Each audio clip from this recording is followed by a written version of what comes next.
Abesimbyewo mu disitulikiti y'e Wakiso kuliko Matiya Lwangabwanika ng'ono ye w'ekibiina kya DP, Jona Nsubuga nga wa NRM, Kone Seremba Umaru nga ye wa kibiina kya FDC. Matiya Lwangabwanika alondedde wali Namulanda ku kkanisa era ng'ono we tumukwasirizza n'ategeeza nti ayagala kumaliriza enteekateeka ze e Wakiso alyoke aweeyo obuyinza.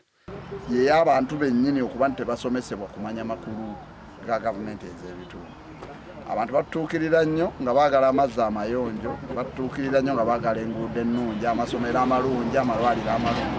Naye ekyamazima abantu tebalonda gavumenti za bitundu. Abantu balowooza nti buli kimu kikolebwa pulezidenti na mubaka wa paalamenti.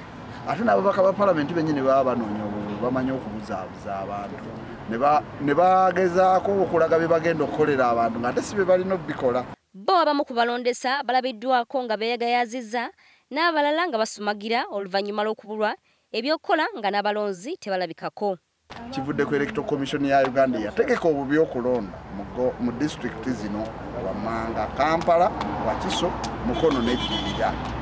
Era ekyo kitukoze bubi nnyo nti abantu abamu kababeera aba NRM bennyini abagamba nti bawangudde balina obusungu obugamba nti ebyakoleddwa Electoral Commission bibaswaza era beetamiddwa okulonda. Mu kiseera kino disitulikiti eno erina ebisoomooza bingi era ng'oyo yenna anaawangula akalulu kano ayolekedde okwaŋŋanga obuzibu omuli okulwanyisa ekibbattaka, abazimba mu ntobazi, okutumbula ebyenjigiriza okusingira ddala mu masomero ga Bonna Basome.